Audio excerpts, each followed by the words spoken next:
a good question. I mean, And maybe that's where we start. You did it. my brain.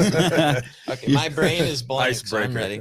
There we go. Jessie's brain is never blank. She has a full brain, doctor's brain, So I can blank easy, so I'm ready. All right, fantastic. All right, let's blank together. Let's blank together. So how about this? I will start a little bit by unpacking how one, our new co-host, Philip Byard. And Thank you very much. Thank you very much. He's a whitewater kayaker, so you can like this guy. He's good people. Great. He's good people. Philip, So I'm looking forward to meeting you. Oh, definitely looking forward to meeting you as well. Definitely glad to have you on the phone. I understand you guys have a great story to share with us today. Sorry, this morning. Which one? Oh well, that's part of what makes this episode really exciting because we can unpack a lot. All right. So yeah, I'm just super happy to be here and be a part of this with you, Dan. Thank you very much for having me. I look forward to today. This is going to be amazing. We're going to have a great time. Well, before we get into what y'all did together, we're going to talk about individually what you are and then how your lives collided. And so I'll start with we'll just go around and introduce yourself. Just like who is Eric Jackson? Who is Jessie? And so Eric, you want to jump off? I would jump off, but I'm going to let ladies go first. Oh, yes. So let's go with Jessie. Of course. Who is Jessie? Oh, okay. Well, wow. Thanks, EJ. Well, who am I? My name's Jessie Stone. I am a medical doctor and a whitewater paddler. I originally met EJ at a Golly festival in 1998, and while I was in medical school, I had been taking my summers to teach kayaking at a kayak school out in Oregon. I was going to medical school in New York, and then I would go out to Oregon in the summer, and I was, trying to figure out as much as I possibly could about how to spend less time in the classroom and more time outside kayaking. Beautiful country out that way. I'm sure just seeing the scenery alone probably, raised that inspiration for nature. Oh, well, I was very lucky because I went to college in California, and during my summers, I worked as a rafting guide in the Sierras and in Oregon too. And I saw people in kayaks. And I was like, oh, that looks really fun, but it looks kind of scary. I'm not sure I'm ready for that. So anyway, long story very short, I took a few lessons at the place that I subsequently ended up teaching kayaking out, which was Sundance River Expeditions, which does still exist today in a very modified form. But anyway, back to EJ, I had wanted to take some more lessons myself, and I had met EJ at the Golly Festival, and I was trying to work out a deal with him where I said, I'll give you and your family some free medical care for some lessons. Nice. Now that's a deal. And what did I say? Do you remember what I told you? Yes, I do. You said, I need to talk to Christine about this. That's not what I said. I said I never get sick and nobody needs a doctor, but we'll figure out how to teach you. It's always a good idea to talk to the boss first. That is a good point. Well, Andy said, I'll talk to Christine about this. See, I remember that part. Okay. But the other thing was, too, shortly thereafter, I set up some lessons with EJ in Great Falls and on the Potomac. And that was my first sort of full-on introduction to EJ, his methodology of kayaking, and everything that he was doing. He and Christine and Emily and Dane were living in the RV at that time. So they pulled up in this huge wave sport RV at the time.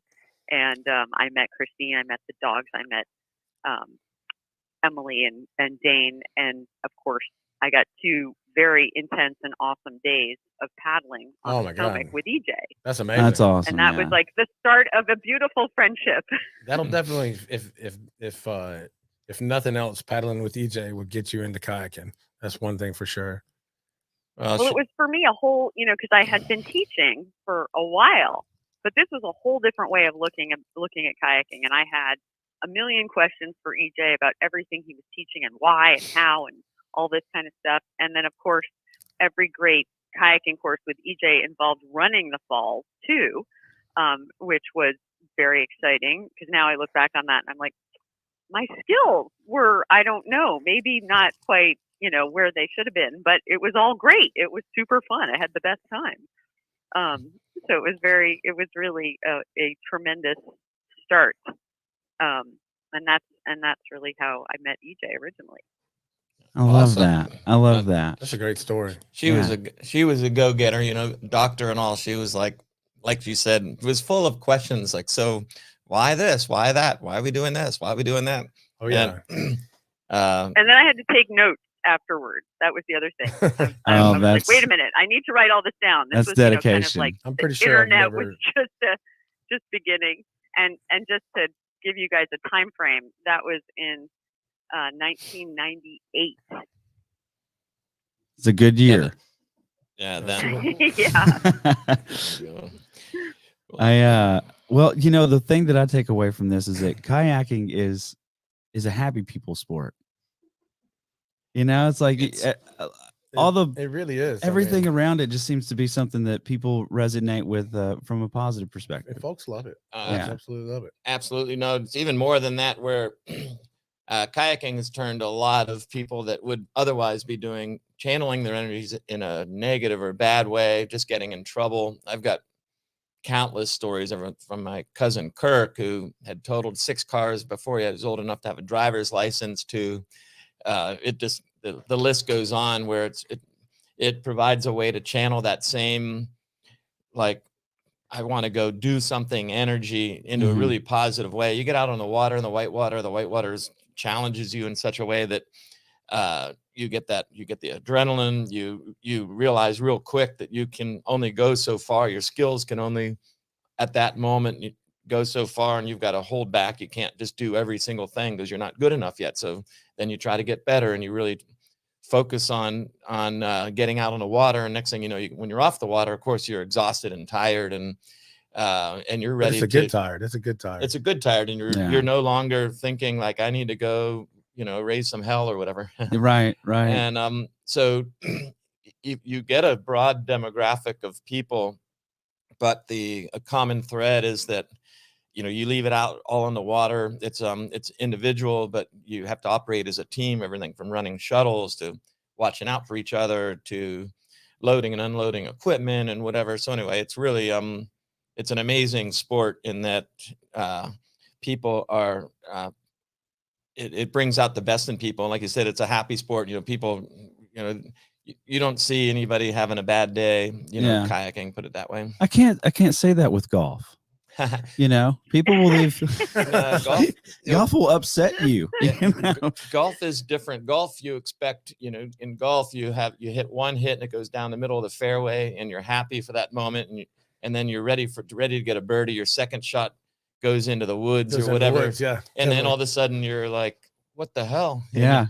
So and then the whole day's haywire. Kayaking doesn't do that. So in kayaking, if you are, there's not when you're recreational whitewater kayaking, there's not a very specific goal other than to survive, get down this next rapid, safely or whatever. Maybe you want to surf waves or whatever it is you want to do. But at the end of the day, unlike golf, you're not going to get a score where, so you, basically you can be enjoying the whole day. You don't have a bad shot that like, man, I would have won if kind of thing. Well, one thing that we mentioned earlier, and I don't know if Jessie was on the call yet, but we were talking about me and Phil, and he taken me on my first whitewater rafting excursion. And I can speak from experience that I had. So I took him to the Hiwassee and put him in a hero and took him down. It was me and Adam Campner and Jason Kreisel. And so we took him down together. He had 3 fairly good support boaters with him and I was just really proud of him because every time he swam, which he did swim a few times, yes, I did, he got back on the horse and kept going, and he was happy about it, and I was really proud of him for that. So I appreciate that. Awesome. Yeah, that's super cool. And And then second day you ran an inflatable. So first day you were whitewater kayaking. So I know Yeah. you're new to this. Let's get the logistics right, or Okay. linguistics right, or Sure. the terminology right. Yeah. There you go. So you went whitewater kayaking on your first day, but then it sounds like Philip took you rafting second day. Is that right? Yeah. That would Yeah, be. I think his knees were a little banged up. Yeah. So The swimming situation with well, rocks and stuff. Well, So, we can. Yes, that can bang you up. Yeah. That can definitely bang you up. But we can fix that. It's like nothing a good Eskimo roll can't fix. And Right. Yeah. Exactly. I learned a lot that in that experience. Just like by the first 15 minutes and the last 15 minutes, I felt like we're two different boaters. You were two different boaters. One you had no clue, and one you had some clue. Yeah, That's a big switch. That's the a second good day, switch. second day we took him down the Nanahala in my little 10-foot. I've got a little Star 10-foot raft. It's perfect for two people. And so the second time I actually got to show him how the river worked and how the eddies worked, and paddle with him. So it was helpful, I think, for him as well, because Yeah. he got to see how we work the river. And by the time we got down to the falls, I mean, we styled the falls. We ran the left-hand boof line and then caught the eddy right below it, which was really cool. That is cool. Good job. Yeah, we're having fun. Yeah, fantastic. Thank you. That's awesome. So That's I awesome. think you might be hooked. Yeah. Well, Eric, let's now we've got Jessie unpacked. Let's unpack Eric. Let me add one more thing. Sorry, Sure, that I think is really sure. important, because this is another part that unites us, Eric and I, Okay. and the whole Jackson family. Beyond kayaking, which is Soft Power Health, which is the nonprofit that I founded in 2004. Okay. And this, I have to definitely give EJ some credit for being the catalyst for this whole darn thing, because in 2003 we went on a kayaking trip to the Zambezi in Zambia and to the Nile. Yeah. Nice. Southern Africa, Okay. north of South Africa. Anyway, Sounds like a big trip. the African continent is home to some tremendous, fantastic, unbelievable rivers. The Zambezi being one, the Nile being another, and they are basically, whitewater paradise rivers. Apart from the fact that there are a lot of hydroelectric dams that are being built on them, that we can talk about that in another podcast. Anyway, we went to film a playboating instructional video, and we went with a group. Clay Wright was there, and Chris Emmerich, who used to do a lot of filming for EJ's videos, and Jay Kincaid, and these are paddlers who I don't know if you guys have heard of. Clay, I'm sure, but maybe not Jay or Chris Emmerich.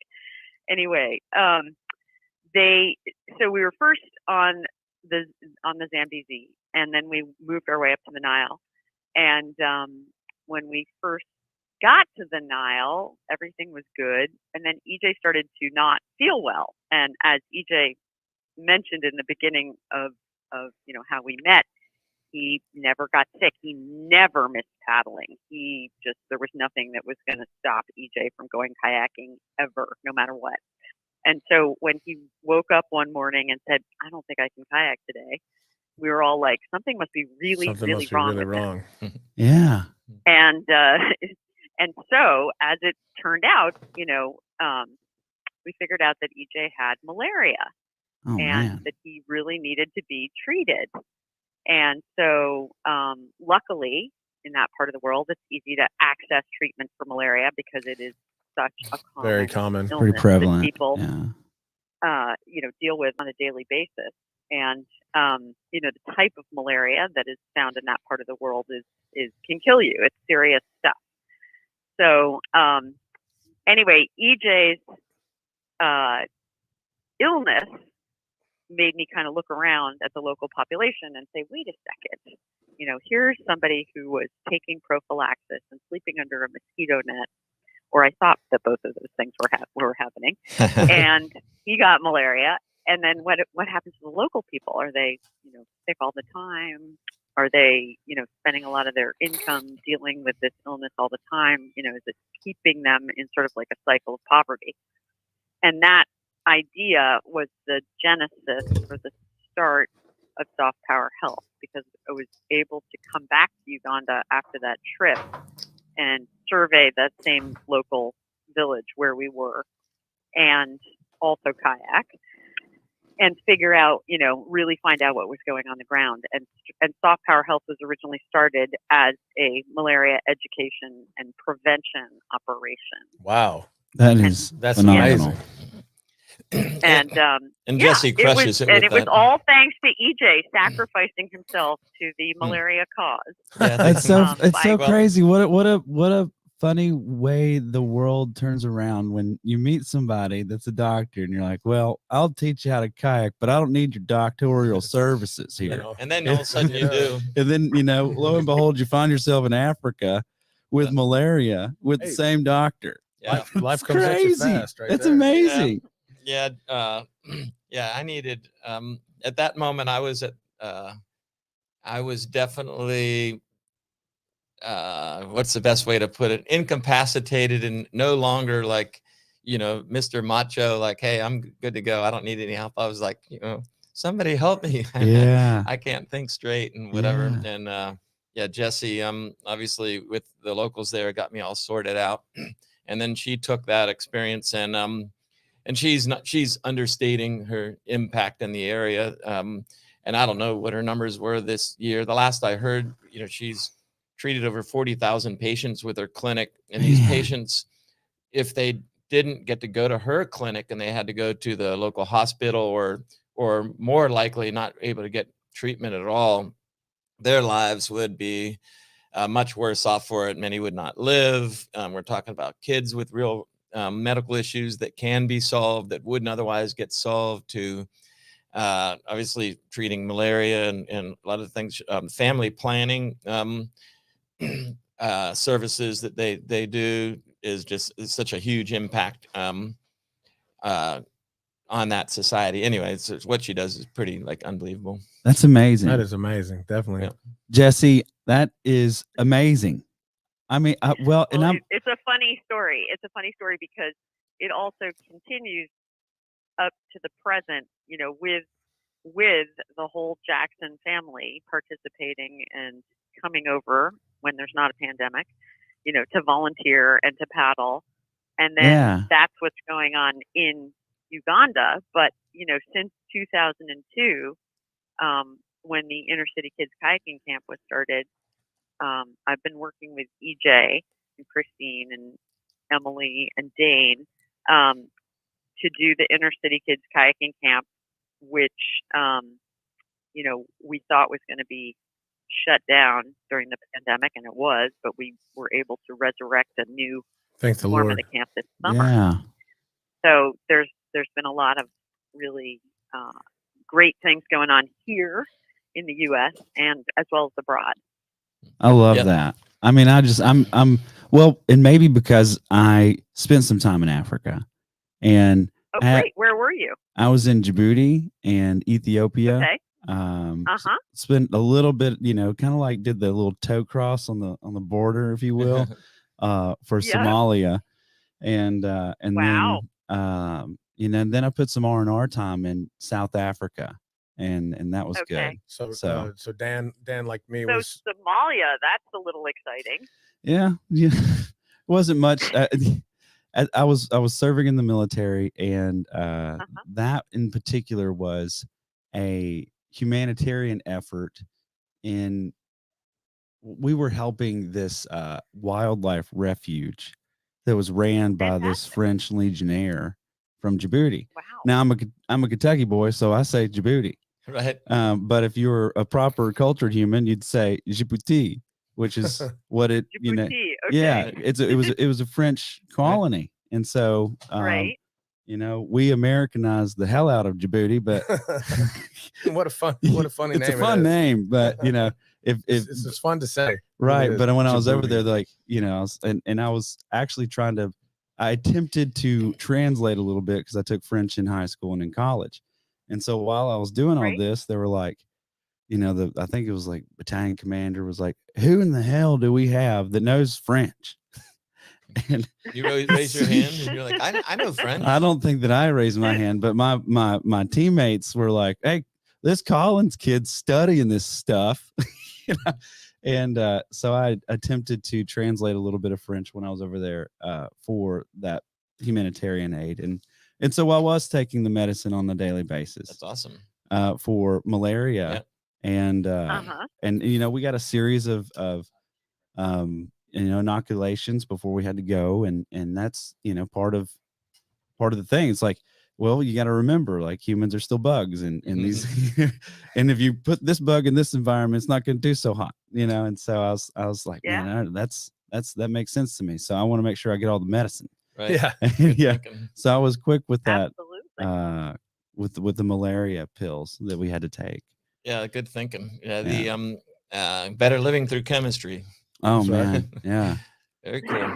I couldn't imagine. That's why I was like, man, that's wild. And when I got shipped off to Korea in the military, we got shut up with all kinds of stuff. I just remember being jabbed over and over and over again. Not even knowing what half the stuff was. So right. Whatever it is, you'll be glad you had it later. kind of thing. exactly. Yeah, for exactly. sure. Absolutely. Absolutely. Well, I think No that doubt does about help that. us kind of get a good picture of how, where things are starting to come together.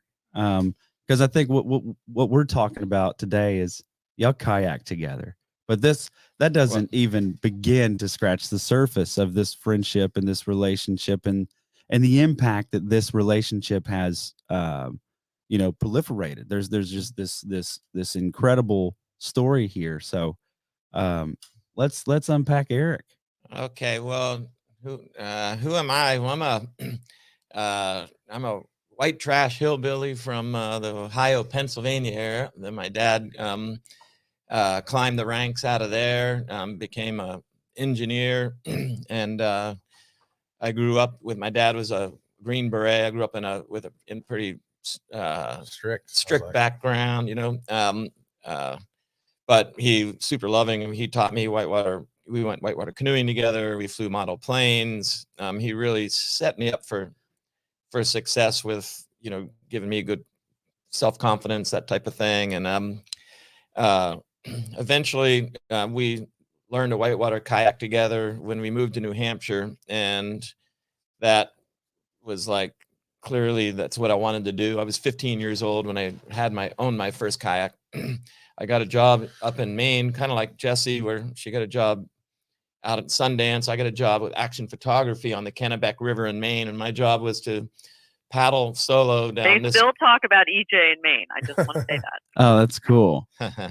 That's funny. Well, I would paddle my kayak down and ahead of the rafts, get out on the shore with a film camera and take photos of all the rafts going by, and then I'd paddle all the way to the Forks, Maine, which was another 8 miles down.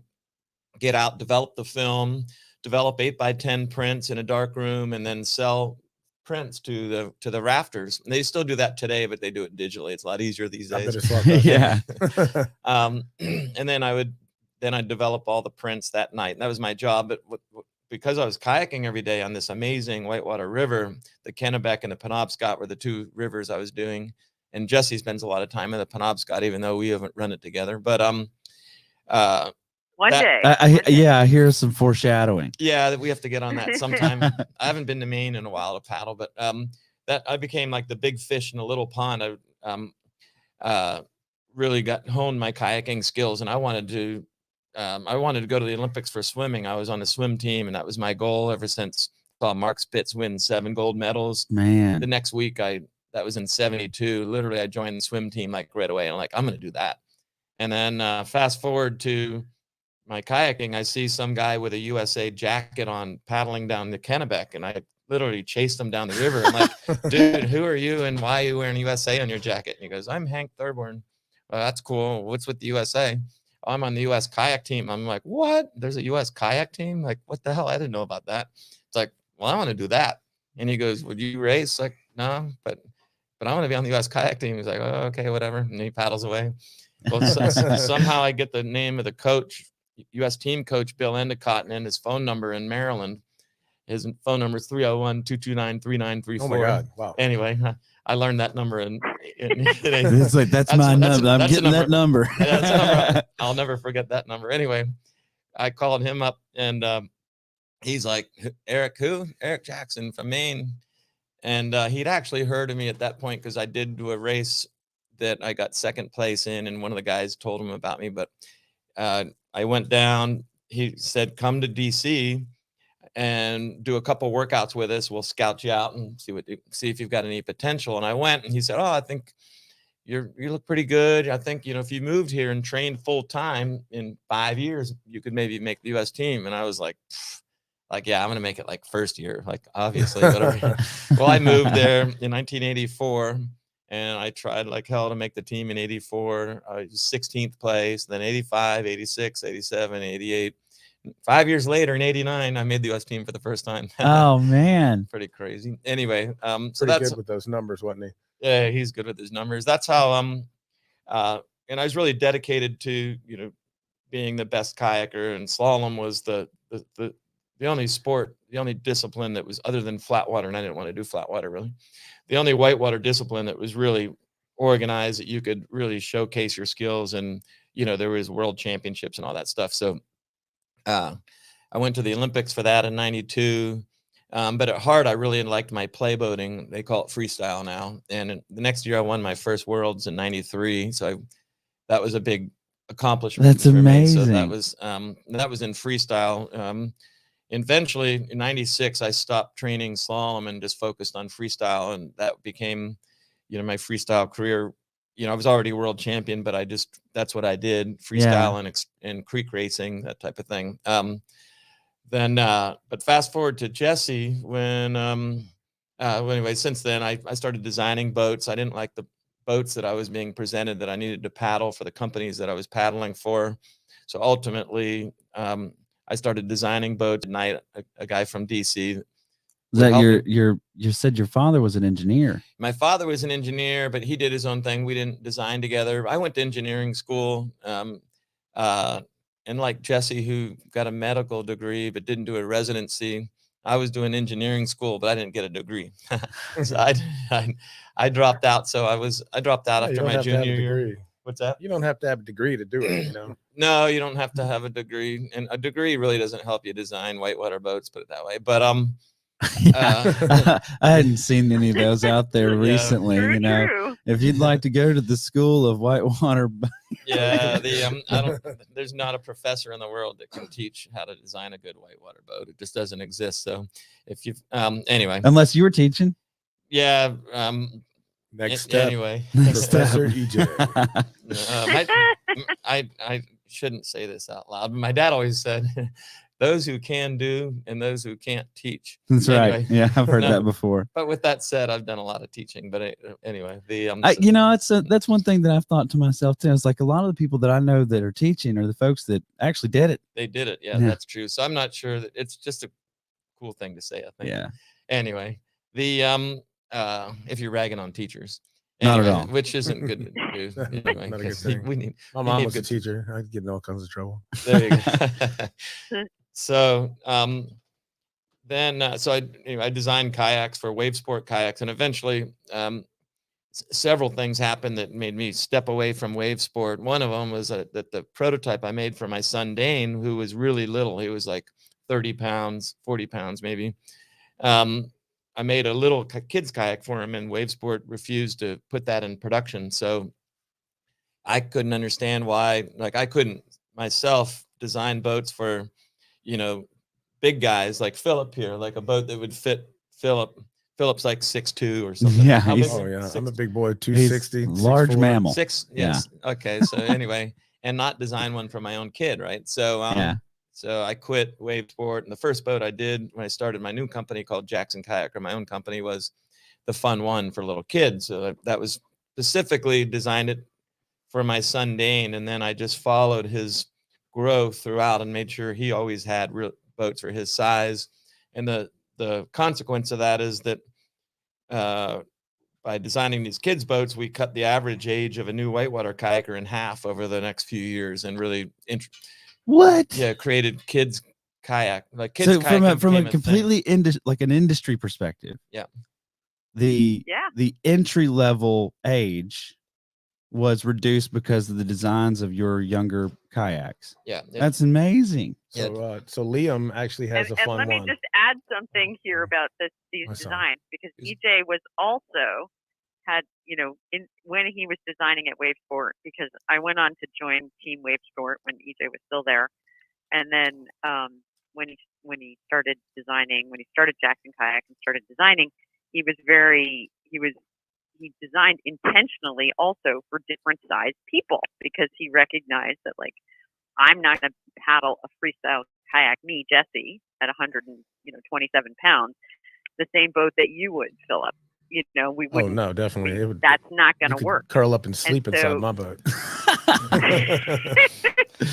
Yeah. I paddle at Monstar. And so so you get it. I mean, this is huge. So what EJ started doing was just like really tremendous. I mean, it just changed the industry completely. That's Completely. phenomenal. When you go back and you look at the history of what was designed, there was like one boat and maybe there were two sizes. There was like the regular size and then the large or the small, or whatever it was. It was just a whole different design. Yeah, that's and it's a Perspective product and innovation that has obviously had a major impact on the industry. It's incredible. I Yeah. mean, like everything that I've heard today is incredible. Let's just put that out there. I just can't. I feel like I can't say that's amazing enough. That's cool. Well, yeah, and it's not even innovation as much as just making decisions as a human being and caring about the sport and the people in it versus making the decisions as an accountant that, in a sterile environment where you're just looking at, right, what's the biggest segment of the market, what size are those people, let's just design a boat for them and just skim the top. We don't have to design it for a boat for Philip, and we don't have to design a boat for Dane, my son, because the numbers don't support it. It's not as big in numbers, Instead, let's do something else and just skim the top. And that's what every company was doing. That's the real difference was just approaching it from that perspective. Is that we're going to be the caretaker of the sport.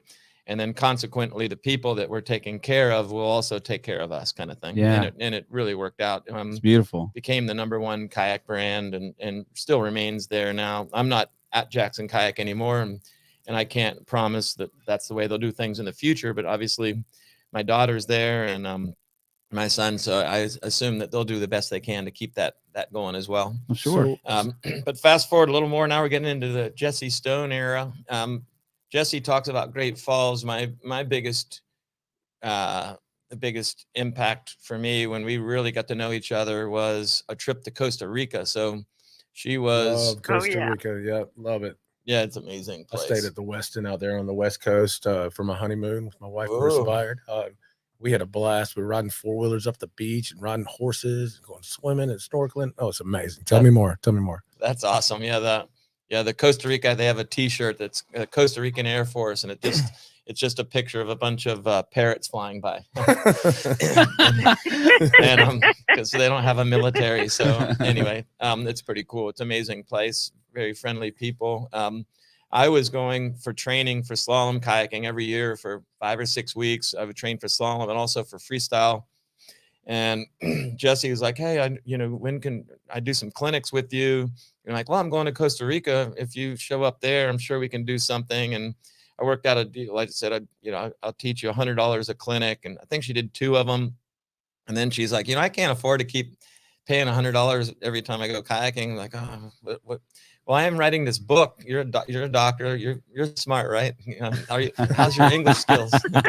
And she goes, my English skills are fine. Why? It's like, well, how about I'll write the text of my book. I'll pass them to you, and you do the editing on it, and you pass it back, and then we'll do that for barter system for the clinics.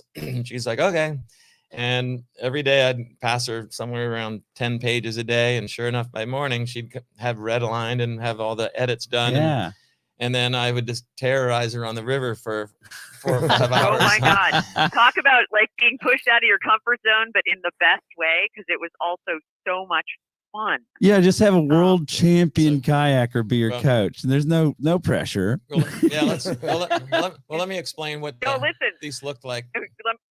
Yeah. Yeah. And then I'm gonna say something too.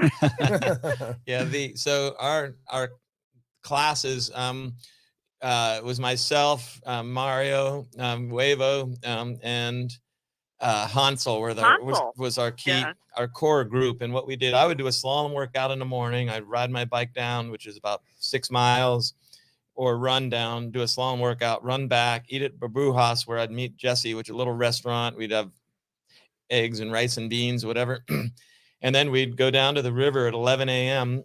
My second time on the water. And we'd get on the water. We just put in this little bridge, and we'd paddle what was called the Peralta section, which was a class 3, 4, and 5 section of river that was amazing. And it was called the Peralta section because you took out in a little town called Peralta, which was kind of cut off from the world because a landslide took out the train tracks and whatever. And bottom line is, it was kind of a dying town. Like, it used to be more thriving, but there was no easy way to get in and out. There were still people that lived there, and there was a little bar called Cheppy's Bar because it was owned by a guy named Cheppy. Anyway, and so we would, at 11 a.m., we'd get on the water, and we'd just do everything that we could do on the water, rock spins and cartwheels and surfing waves and just amazing rapids. And, I would be giving Jessie pointers on the way, and mostly just having a good time. And she was pretty much tagging along. We were trying to keep her out of trouble because it was a pretty hard river. And then we'd get to Cheppy's Bar, and then we would schedule a taxi for about an hour and a half later. And we'd get out of the water. So Jessie, myself, Mario, and Hansel, and sometimes some other people like Shannon, Carol, or whatever, you'd have random people join us. We'd get out of the water, and Cheppy would look. He'd be sitting on his little porch out on his little dirt street there, and he'd count how many people there were, and he'd run back in the bar. He'd open up that many beers and pour that many shots of guaro, which is a sugarcane alcohol. Guaro. Oh, God. And the guaro sounds like soju. The river's dirty. This river happens to be a little bit dirty. So that my coach said, if you do a shot of hard alcohol, it kills the bacteria. And medically sound advice. And I'm a very safety conscious guy. So the last thing I want to do is get sick from the water. So we would always make sure we would have a shot of guaro and at least have another 2 or 3 to make sure that we didn't get sick. Very, very that makes a lot of sense. Yeah. So Jessie can say we were pretty much, I can't speak for Jessie, but it's pretty much like being 11 to 4, you're on the water, just laying it all out. Then from 4 to about 5:30, just getting plastered at Cheppy's Bar. and then getting the taxi back, which is a 4-wheel drive Land Cruiser, old school Land Cruiser. You'd throw the boats on the top, and they'd drive you back, and then you'd somehow manage to get back in the hotel room, wake up, and do it again the next day. That's phenomenal. Oh yeah. So what river was that? It was so fun, and it was for EJ. It was training, and I learned so much, being there in that environment. But it was also terrorizing for me as well because it was pushing me so far out of my comfort zone. I know that feeling. It was the Reventazon is the name of that river, right, Philip? Yeah, right, Jessie. The Reventazon. Yes, the Reventazon, the Peralta section. Yeah. I'll never forget it as long as I live. And unfortunately, that particular section was dammed, so it doesn't exist anymore. There's a great section downstream, which we have subsequently paddled. Yeah. Which is also very full on and awesome. The Pasqua section. Yeah. Yes, exactly. So Jessie and I spent, I don't know how long she was there, and we did that. I finished my book. She right at the end of the trip. And then since then, Jessie became like, I came back, I was all fired up. Telling my wife, you've got to meet Jessie. And Christine's like, which one's Jessie? Do you remember the girl that you met at Golly, the long curly hair, super fit? And my wife goes, I hate her already. And I'm like, no. Anyway, her and my wife became really good friends. They and we would invite Jessie to just travel in the RV anytime she wanted to come, because we're always just going to rivers and events or whatever. And sure enough, her doctor services have come in handy quite a few times. My son Dane tends to fall down from time to time and need some sutures, some stitches. And Jessie, like a good doctor should, carries her suture kit with her at all times. And how many times? Complete medical kit for the river. Let me just say.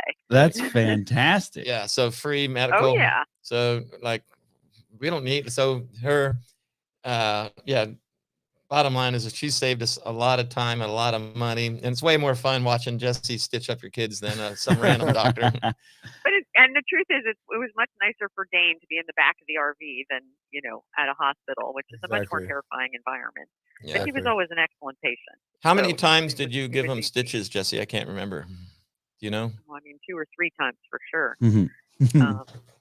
Cool. And now these days we've upgraded to super glue, which is much easier. If the wound is clean, that's what we're doing, and it heals up so much better. So yeah, you did that. Better off these days. You did that for Casey, right? Yes. Yeah, I think exactly. My youngest kid Casey has had some good Jessie Stone doctor services as well. So I don't know how many people out there have the personal doctor friend that just takes care of everything, but like that's the way the medical field should go. Everybody just needs a friend that's a doctor, right? And we could just do that. Yeah. That'd be cool. It's like, are you a doctor? Will you be my friend? Okay, cool. And then you just do barter system. I mean, then you don't have to worry about medical costs anymore. I want to go back to the super glue comment. Just want to let you guys know that Gorilla Glue is not the same thing, and it does not work. It doesn't work the same. Yes, that is correct. I found that out the hard way when I accidentally taped a bandage to my wound, glued a bandage to my wound, and the next day I was like, "Oh, this didn't work out." It's really hurt. Yeah, no, that's an excellent point. I just recently had to, on myself, use the super glue, and I was very careful not to choose the Gorilla Glue just for exactly what you're talking about. It's not the same thing at all. Okay, so when you're closing up your wound, Jessie, if you want to tell the listeners which brand of super glue, is it just called super glue? Which will you be using? God. Jackson super glue. Crazy glue. There you go. I don't know. You can use crazy glue or super glue. Okay, cool. They both work. And so either one of those, but they are definitely, honestly, I mean, if you have that kind of a cut, though, make sure your tetanus shot is up to date. That's very important. Make sure the wound is clean before you decide to glue yourself together. And don't glue yourself to someone else or to something else. This is not, look at this. Eric just threw an entire community an alley-oop for some medical advice. It's like, hey, well, you get a bit. Now we know that the secrets to being a doctor, it's super glue, but it is pretty much. It is the details. Super glue, duct tape, soap and water. You're and good. Tylenol. Ibuprofen here and there. I love that. Well, let me. I'm curious about what the future looks like, because Jessie's about to go back to Uganda, and now you have. I mean, like you're a serial entrepreneur, and so there's just. I feel like, what's next? That's a good question. I mean, primarily from my perspective, Jessie and I, we always we look for opportunities to hang out, and obviously that includes kayaking. So it's she's got an invitation to come before she goes to Uganda here to Tennessee to come see the family, which I'm working on right now. Oh yeah, when you coming? Sunday. I'm thinking about Sunday to Tuesday. This Sunday. Yeah. Sweet. Getting it worked out here. There you go. Cool. Right, I love that. That's great. Well, if she says it out loud, it's more. She's kind of flaky that way. So she's done told the world. So Sunday, she said, if she doesn't say I'm coming, everybody Sunday, knows now. You can't not come. We will see Jessie Stone in Nashville on Sunday. Exactly. Otherwise, it'd be like Monday. If you're looking for Jessie Stone, she's going to be in Rock Island, Tennessee, Sunday through what day? Tuesday. Okay. Yeah. Well, you guys go ahead and set the calendar up now. Yeah. If you guys didn't do that, see, like she's like literally, it'll be Tuesday, and you'll be at the house, and you'll call Jessie. Hey, Jessie, where are you? I'm running a little behind. I'm still in Maine. Sounds like, what do you mean Maine? We thought you were in New York. Oh, I went to Maine on the way. Maine's not on the way. Yeah, I know. Blah, blah, blah. Anyway, that's Jessie. So that's why I wanted to nail her down on the show, because then she can't like get out of it. There you go. Yeah. Well, I'm really glad you guys did that, because this has been an amazing podcast so far. And so what's on the future radar as far as both of you guys and projects you have going on? I know you have your Apex Watercraft that you've started, and love to hear about that. Also, Yeah, how can we celebrate what you're doing? How that's what because you've got an incredible nonprofit helping people survive in Africa, right? And then you have all the things that you're doing. So yeah. And by the way, with that nonprofit, anybody can participate, right, Jessie? So maybe you can point them. And how can somebody find out more about Soft Power Health? So if we have a website, this is so modern. Oh my God. softpowerhealth.org, and we have very specifically, you can see all of what we do, and the kids kayaking camp falls under that as well. Awesome. So there's information about that on the website. And there is a volunteer page, and there is even a donation button. So depending on how you'd like to be involved, there are many options, and my email address is on there, so you can always email me. Happy to answer any questions, and we welcome volunteers both for the kids camp and, of course, in Uganda. And, just anything and everything helps to spread the word about what we do, to help us continue the work. We're really grassroots, small nonprofit, but real hands-on, really try to, do the most effective work we can with nothing lost in the process, like perfect. Well, we're gonna offices, anything like that. We're gonna really make sure that dirty. Sorry about that. We're gonna make sure that we get all of that stuff in the show notes, and we'll make sure that website gets on there for you, and hopefully we get some more people your way. That's wonderful. Super well, amazing. Thank you. Everything and just big picture, that everything donation button. helps. That donation button in big. There you go. that helps. That you gotta have the capital to make things work. So I'll just make it easy. Why would you, when you donate, what happens? A perfect example is, malaria is so prevalent. Sleeping under a malaria net will reduce your chances of getting it by 90%. But a malaria net, let's say, might cost $7, and that could be 2 weeks, a month's worth of income to pay for one malaria net for one person. If it's a family, they'll never afford it.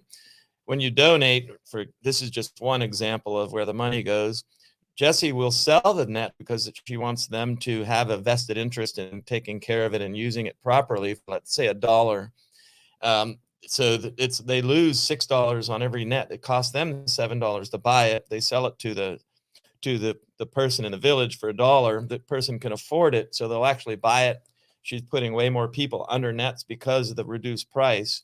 But to cover that $6 gap for every net that she sells, that's where the donations go. And that's just one of a million different types of things, but it's very specific use of the money. It's not just, lining the pockets of, administrators or whatever. This is EJ and I going on a kayak holiday to Uganda. No. You're down there working. Yeah. Well, so a donation can help provide the local community prices in a zone that they can afford. That's right. And so that's absolutely okay. So if average Joe, Philip Byard, wanted to send over a shipment of malaria nets to you, and I don't know how hard it is to get those things, but it can't be too hard here, Amazon. But if someone wanted to send something like that, how would they go about doing that? Well, I think you would just donate, and then they would. Y'all have the supplier for the nets, I'm assuming. We have the supply for the nets because, believe it or not, it is trickier. I have learned a lot about this stuff in the last 17 years of Soft Power Health.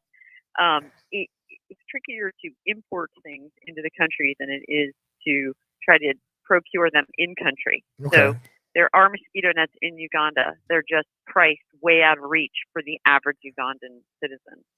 So just making them more affordable is really the thing that gets people engaged, because what we have found, after selling nearly 100,000 mosquito nets to people, is that people who, you know, pay a little something for the net, something they can afford, something that's not going to really put them out, will take better care of their net and make sure it's used properly. Because when we do these Maintenance outreaches, services. we combine, Yeah. we combine education about malaria, you know, how it's transmitted, who's the most vulnerable to death from malaria, so who should have the priority to sleep under the net, along with the care of the mosquito net. This is how you take care of your net.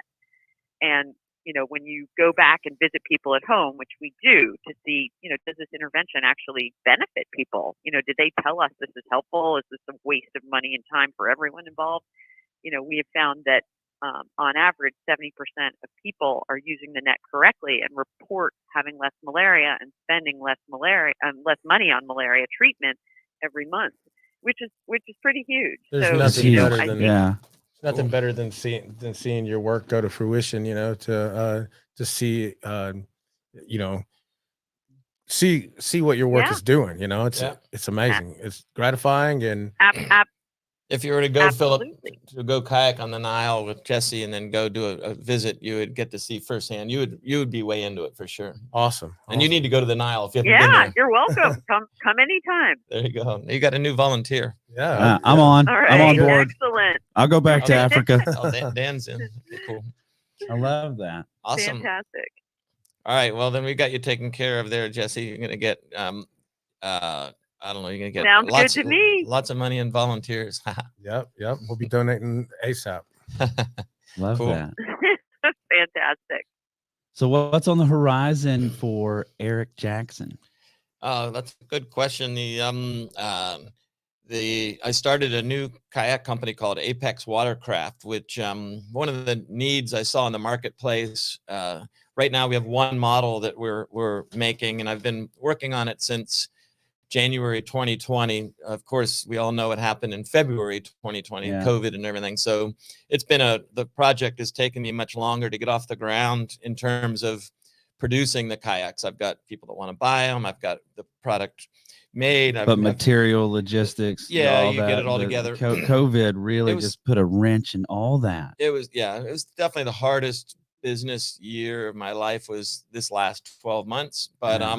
But we're getting through that, and we're getting to the place where by 2022 we'll be able to deliver the product to people that have already ordered boats, and we'll be able to start, you know, taking orders again. And what this boat does, this first boat, it's a 40-pound, it's a large fishing kayak. Like Philip would love this boat, for example, for a fishing kayak, but it only weighs 40 pounds. And right now, the average fishing kayak, there's 37 brands out there making rotomolded plastic fishing kayaks, and they're very heavy. Yeah, they're the ones they're the size of the one I'm making, which is what most people need for stability, whatever. They're over 100 pounds.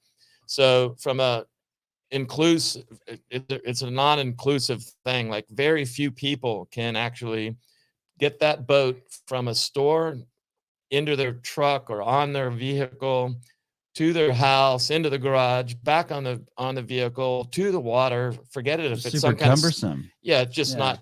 It really has worked out where it's not. So if you're if you're 70 years old and you're retired, or you're a female that's not super strong or whatever, you're not doing this sport.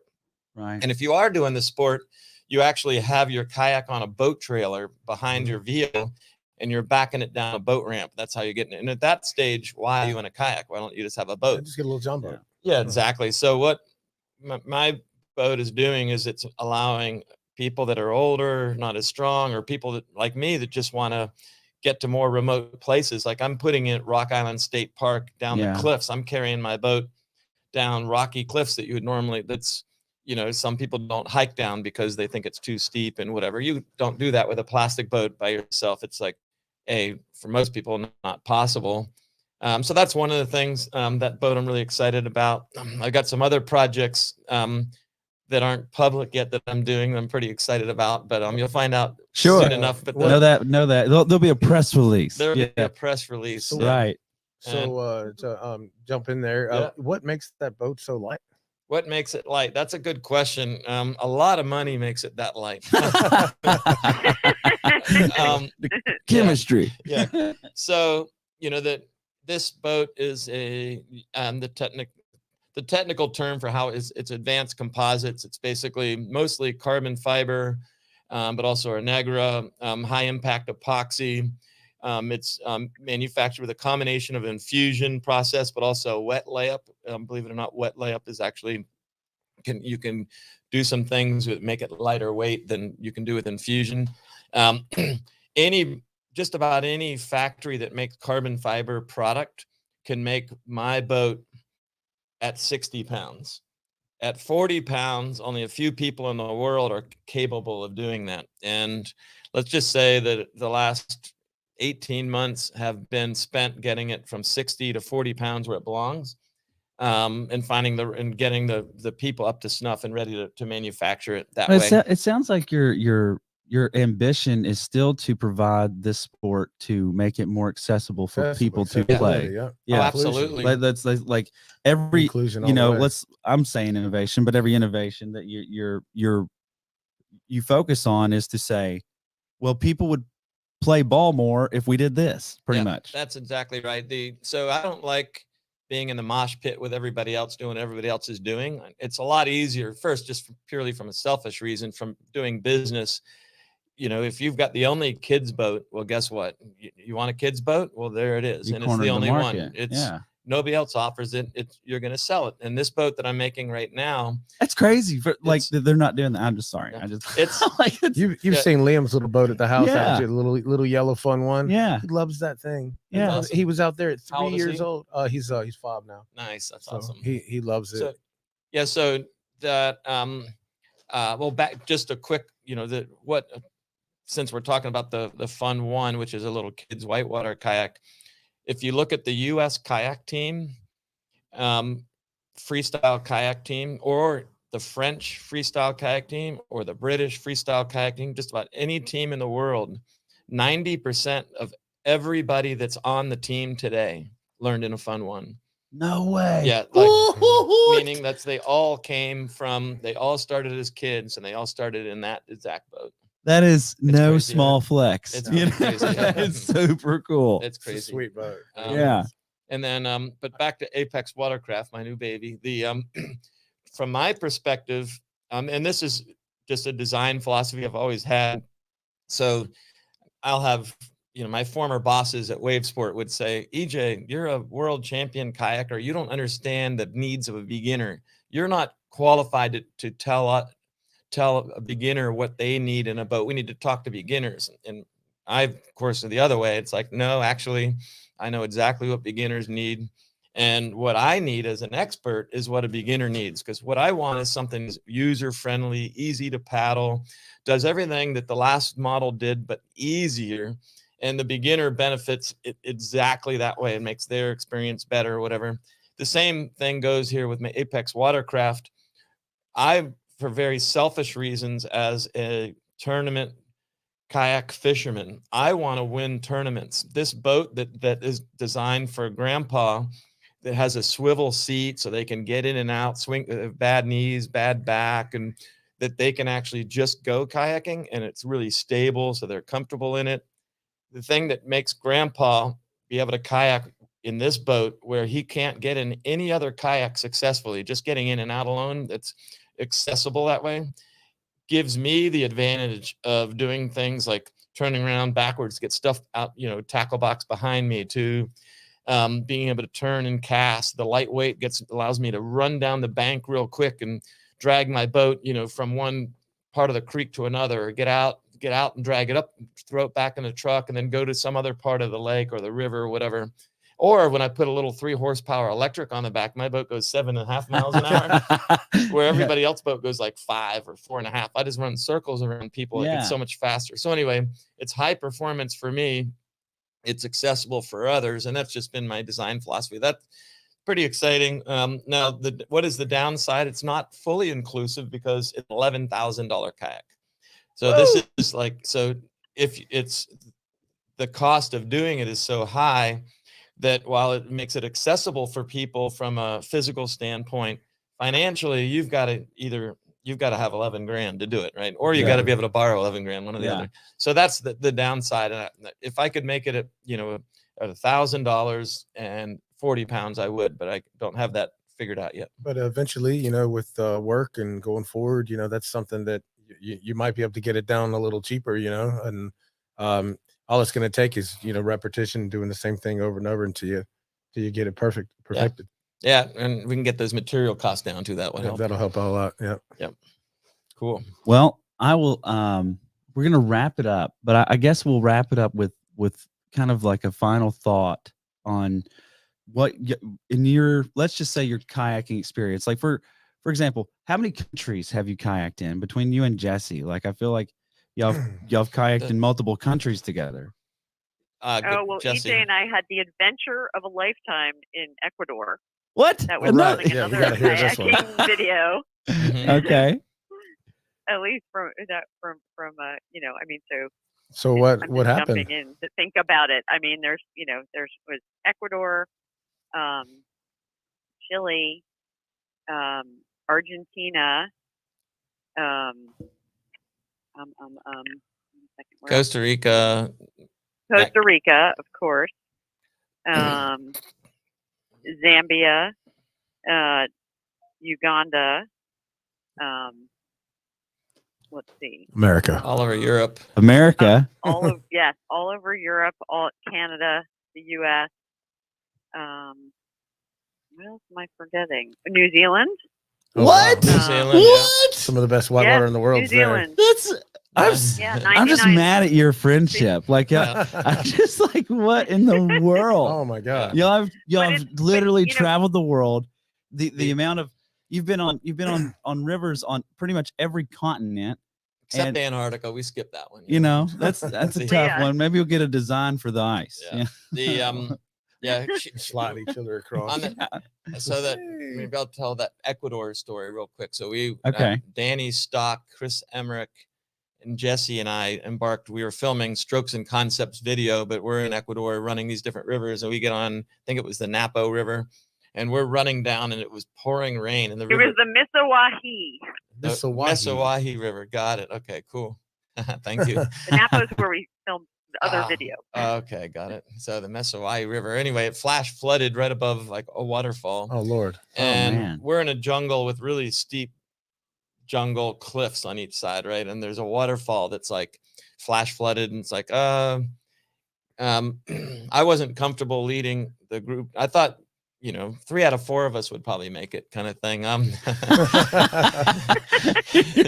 So we decided, We're like, we're in a doozy. Time to Yeah. make an executive decision here. we decided to take the quote unquote safe way, and instead of just bombing this waterfall, and then continuing, because this is a tributary to the Amazon. Anyway, this river doesn't go to, it kind of just doesn't go to a town really. So it goes into the goes jungle. into nature. Yeah, and we Yes. we Further into the jungle. further into the jungle. There is a takeout point downstream, but anyway, we hiked up on ground. We tried to find a way around the waterfall. We did that all day until we were dehydrated, out of water, tired. I think Jessie announced, I can go up. If I go back down the hill, like we're going literally, it's like vertical cliffs, and you're like making toe holds in the Oh, mud to get man. up, and Pulling then your pulling your boats boats up. with us. Man. We had our kayaks with us.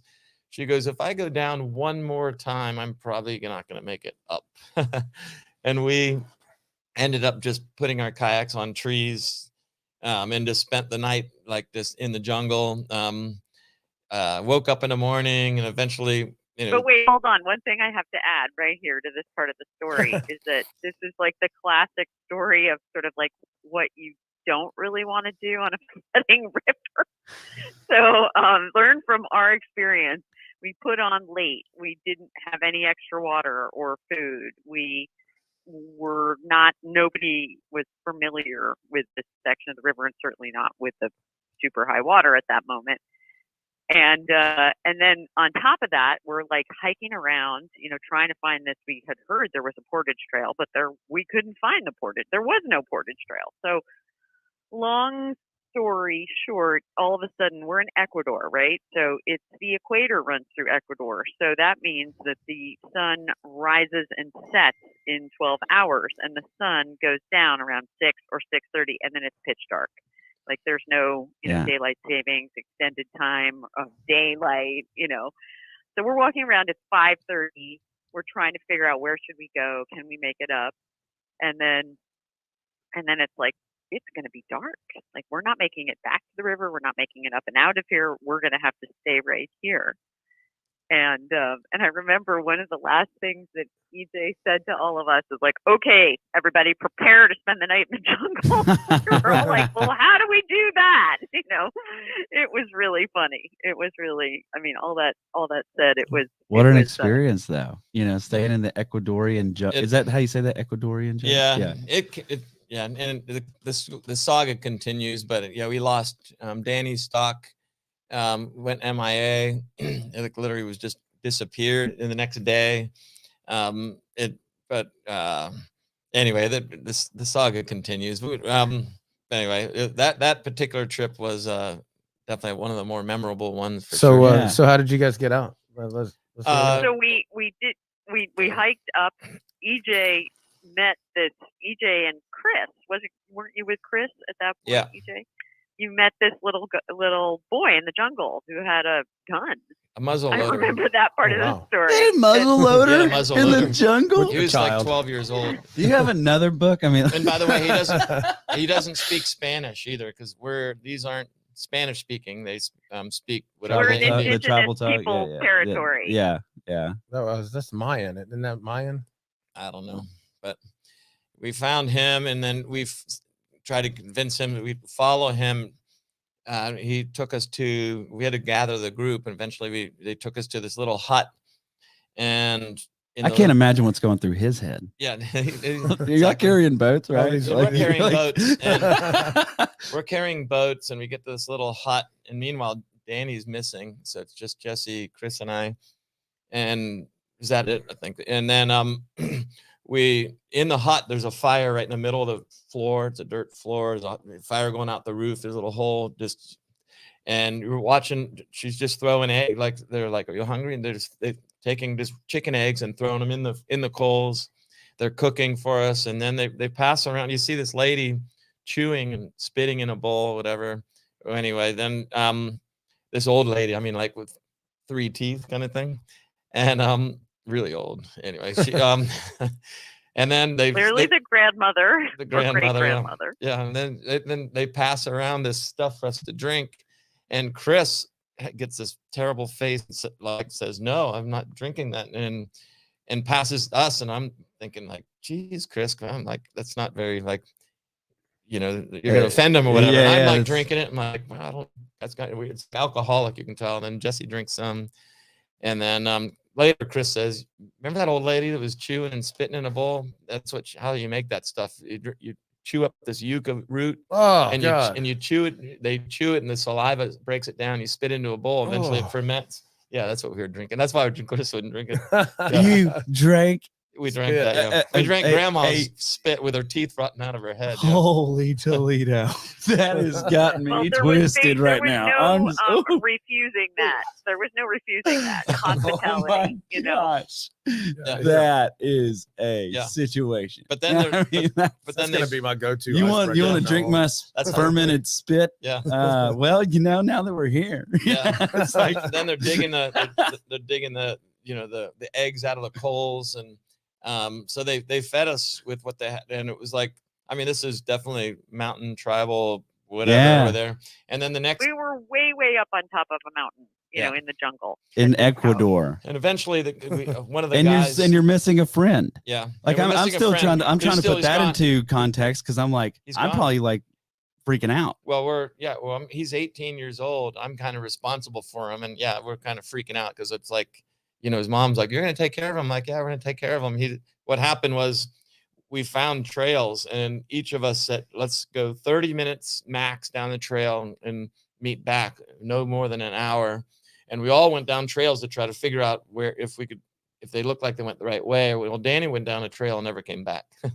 And so we, of course, had to go down that trail. Yeah. So we just followed him. We couldn't find him. But anyway, the next day, the dad in the group of this tribe or family led us down, and another person led us down the mountain to this road across the river, and this road, and we just like hung out until a bus went by, and we flagged a bus down. We actually got a ride back to town. We get back to town, we get to the place we're staying, and there's Danny. Oh, nice. Still waiting for you there. He just, he was going down. Well, he has low blood sugar issues, and he wasn't thinking straight. He's the smartest kid I know, but gotcha. he was literally in what that, like Yeah. his brain was, we were so dehydrated and we Yeah. were so hungry. Shutdown mode. Yeah. He was in shutdown mode, and he just freaked out. And to this day, he doesn't like that I tell that story because he's embarrassed of it. But it's just, he shouldn't be embarrassed. It's No, like y'all have an "Oh brother, where art there" moment where adventure you know right where there. Pete's turned into a horny toad, and then they find him again. It's Yeah. like, oh, Pete's alive. You Pete's know? alive. Yeah. So you know, we're excited. It was, but you know, the crazy thing about this whole experience was that it was not scary. It really was a true adventure. And like, you know, we were the physicality of hoiking your boat up the side of this mountain. You know, I can't describe to you how physically hard that was. You know, I was so Yeah. grateful that I had been training and training and training So because I don't think I would have been able to do it otherwise. Right. And so we, you know, with no water, EJ had brought a bag of Doritos. That was our food. And, you know, so we shared this bag of Doritos and no water. And so then by the time we actually, the next day, found some water in a rainwater collection barrel off of, you know, a roof in a hut in the jungle, we were so incredibly excited and drank this water. But we were, you know, all pretty done after this wild I can imagine adventure. So, about a week off. But it was never scary. It was never terrifying. Well, It I was have never, a similar experience. Nothing quite like that. But Muddy Rivers. The 3 years ago, Tom Heenan convinced us to hike out of looks like a midway point that you go up this cliff to get out, and you end up in this farmer's field.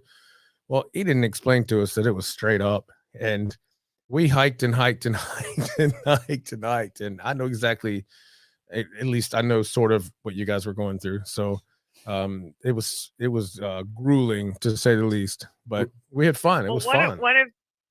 Yeah. See, I mean, That's that's like those kind awesome. of adventures. You can't plan those things. They just happen. But one of the things that is seared into my brain forever from each day in this particular, you know, when we are doing just hauling our boats up this, you know, muddy, straight up, cliffy mountainside alongside of the river, EJ turns to me at one moment. He's like, you know, you should write a fitness article about this for a women's fitness magazine. Yes. yeah. It was just so classic. It was excellent. That's fantastic. Awesome. Well, man, I am just enamored with your friendship. I just, you know, when I thought about this podcast, and then it's like, okay, well, we blank together, and then the blank is where the story is. And you guys have so many different blanks, stories. but you know, it's all centered around kayaking, right? And that's kind of where the basis of your friendship and the common things that y'all have, the things that y'all have in common is that's kind of the thread there. And Yep, kayaking definitely brought us together, and there's plenty of other things we do, but we always, anytime we're together, we try to make kayaking like a part of it. So if we almost never see each other where we don't go kayaking, like it's probably because we make a point of that. Yeah, like, absolutely. I can't wait. Like when she comes to Tennessee on Sunday, she will be here Sunday. You guys gonna get some Rock Island? She's gonna, we'll be paddling, and since we'll probably hang out. You know, Christine my wife doesn't kayak, so my guess is we'll probably kayak locally, like here at Rock Island or whatever. And that's not like, we only have to kayak. It's hard to beat Rock Island. It's so anyway, amazing. It's an amazing place. Yeah, Rock Island is awesome. That's amazing. Oh, well, by the way, Jessie, when you'll notice that the Brave Wave is going to be Oh gone. yeah. So Brave Wave is not in. I saw there's a big flood that we had 2 weeks ago. 80,000 CFS tipped over this massive rock, and you would have been proud of Wow. me. Yesterday, I took a selfie on it, and I looked, and my kayak was floating away. And I jumped in, Uh-oh. and I wasn't prepared for swimming. I was in my fishing kayak, and I swam in the cold Uh-oh. water down to my kayak. It took a while to get there. Oh my I god. was Oh, cold, man. and I went to get back in the boat, and my cell phone was around my neck on a tether in a waterproof pouch. And when I went in, the kayak ripped the phone off the tether and sank to the bottom. That was 2 days ago. Oh my god. Oh. Oh god. I thought you'd appreciate that. But I have a new phone. There we go. Anyway, sorry. All good. No. Well, I really appreciate your guys' time Yeah, and thank you guys telling your so much. stories and Definitely. doing what you do for the world and for the community of kayakers and just being the people that you are. I've loved listening to you guys unpack your stories and what y'all have done together. So Well, Yeah. thanks for having us on, Well, Philip and Dan. That's Thank awesome. you so much. yeah, We're you gonna guys- It's been a real pleasure. We're gonna have to blank some more together. that's right. Okay. We're gonna keep blanking. What will the next blank be? What will the next blank be? So we'll find how- out on the next episode. That's right. You could wrap up every episode with, okay, now you go out there and fill in some blanks. That's right. Hey, That's right. That's There our you sign go. off. All Here, right. we'll do the sign off real quick with EJ. Hey, all right, everybody out there, go and fill in some blanks and do it in a big way.